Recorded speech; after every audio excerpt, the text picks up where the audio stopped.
Hi, hello, how are you, Amanda, Seint artist?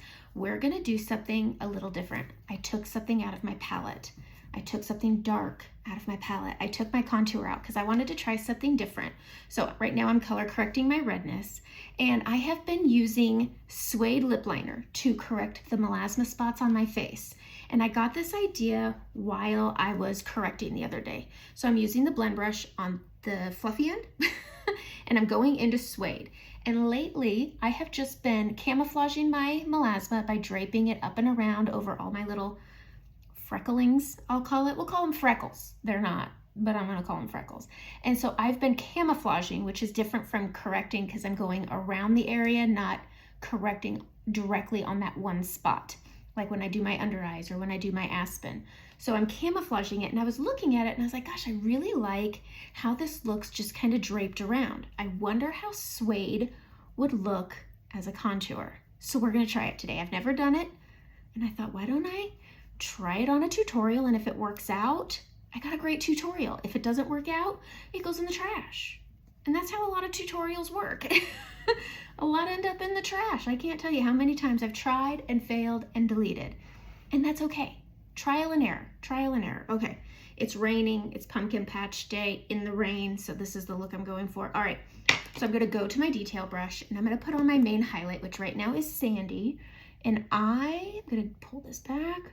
I'm just gonna put my Sandy on the lower part of my face, down my chin, just to give myself a nice even skin tone. I do bring it up and around on my cheeks just to cover my discoloration from my old acne scars. And then I always bring it in, bringing it in. And I'm just this is the only place I put my main highlight. And so I stamp into it, don't wipe. Wiping is your enemy. You'll put too much product on your brush, which then means you've put too much product on your face, which means you've got texture. And we don't want texture, especially as you mature. I am of an age, I'm about to be 42, so I have larger pores, I've got fine lines, and adding too much makeup is against me. Just because it's more doesn't mean it's good. So I've evened out the skin tone, and now I'm gonna go into my brightening. I'm gonna go into the small end of the detail brush, and I am just gonna put this between my brows. And all I'm doing here is, one, I'm giving myself my foundational coverage because everything here is foundation, and I'm giving myself dimension. So right now I'm just creating coverage, but I'm also giving the illusion of reflected light. We're not a one-dimensional head, so we don't need to put our makeup on in a one-dimensional way. And so I'm able to get all the coverage I want, but also giving myself the dimension that I like. All right, now we're gonna get into the contouring, all right? I look fantastic. So I'm gonna go into Suede, stamping, not wiping. I've got it on, my bristles aren't sticking together. That's the tell. If your bristles are sticking together, you either need to clean your brush or you've picked up too much product, or both. All right, you'll get a more even, natural look if your brushes are clean to moderately clean. I clean mine about once a week, but I also do my makeup more than the average person. So I'm just putting this on either side of my forehead, and then I drape it over. If you are really fair, look at how pretty that is as a contour. If you are very fair skinned, this might work as a bronzer for you also. But I really like how this is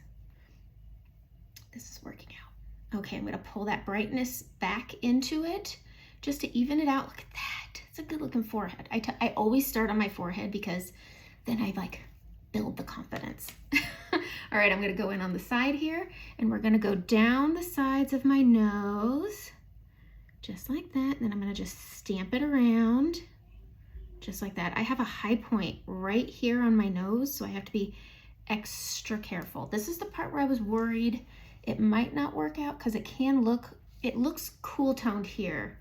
Maybe it doesn't. I don't know. I thought it was more cool toned and it pulls quite warm. We'll see. All right, so got it on. Now I gotta square off the nose so I don't look like I got a round nose. I mean, I have a round nose, but I wanna shape it up. Look at that, not so bad. I'm gonna use my finger just to bridge it together in the middle. Da, da, da, da. We've contoured our nose. This is turning out really good.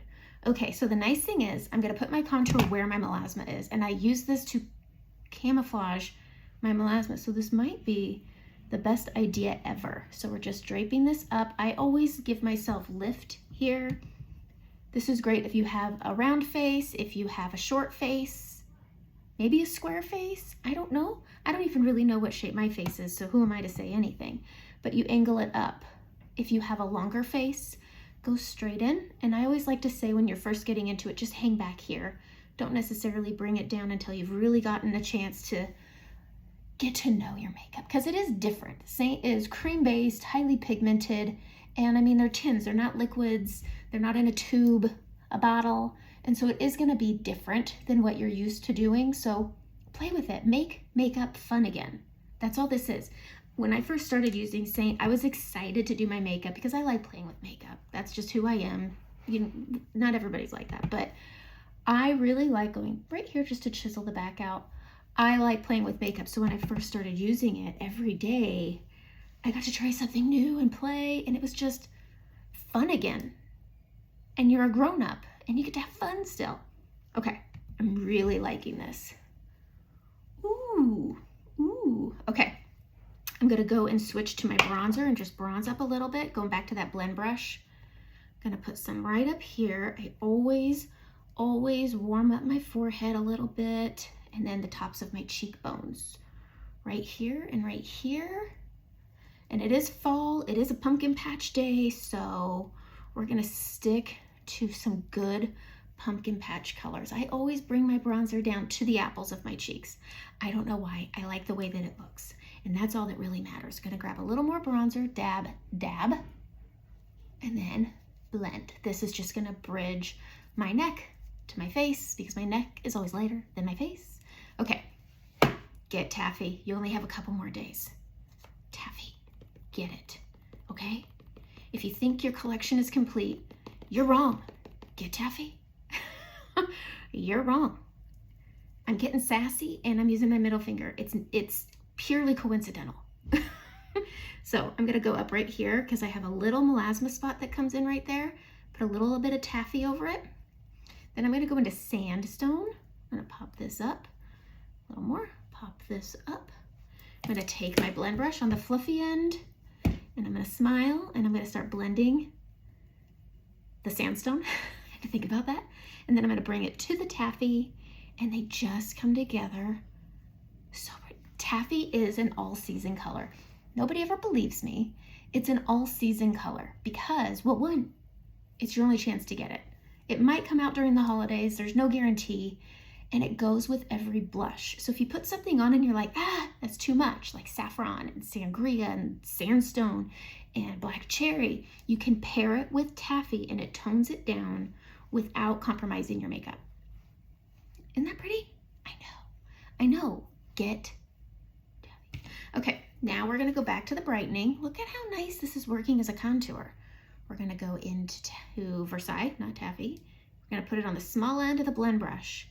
I'm going to go under the trough and bring it up, and then I'm going to bring it up here. It's just going to clean up my eyeshadow.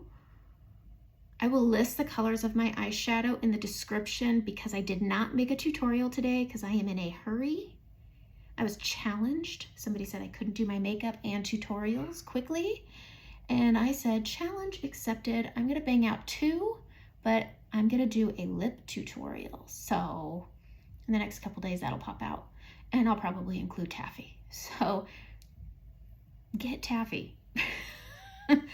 Get taffy because there's a lip tutorial coming out Monday with taffy because there's always taffy. I've worn taffy every day that I am able to wear it. Okay, look at that. Contoured with Suede. That looks nice. We're gonna do contouring right here. Oh wait, no, I'm not because I'm doing a lip contour. We're gonna do a lip tutorial. So that's where I'm gonna stop. Actually, no, I'm gonna grab some setting powder, which is right here. I need to add more. And I'm gonna start at the temple and work in. I don't like to apply my powder right in the middle because powders will change the consistency of any product you're wearing on your face. Even if it's a little bit, it's science. So I got that on my side. I always start on the outside by the temples and then I bring it in. And this is going to help with my oiliness. I have very oily skin. And so I always start on the outsides of my face and I bring it in to camouflage texture. Powder will cause texture. So if you start out here, the base of the powder is here, and then you pull it in. You pull it in, pull it down, bring it down here. Very little is needed of vanilla dust, so whatever's left on your brush, if you think there's none in your brush, you're wrong. There is, and you just bring it down around your nose and around your mouth, because that's where you're going to get creasing and texture, and you don't want to apply a lot of powder to that area. Grab yourself some setting spray. Almost out. All right. I'm using Charlotte Tilbury. I do really like Urban Decay All Nighter. I just don't have it here with me. And that's my mug. And that is Suede Contour. I love it. I love it. I want to bump up my blush. Adding a little bit more sandstone to either side. I like a bolder cheek. And I can tell you it's fairly bold in real life, but the camera takes some away. And I don't want to go out looking like a clown. Okay, that's it. Use Suede. Try it out. Why not? It's a great camouflager for melasma, for freckles, because it doesn't pull it through because it's a very neutral, low color. So it should be in your palette too. Suede and Toffee. That's it. Have a great day.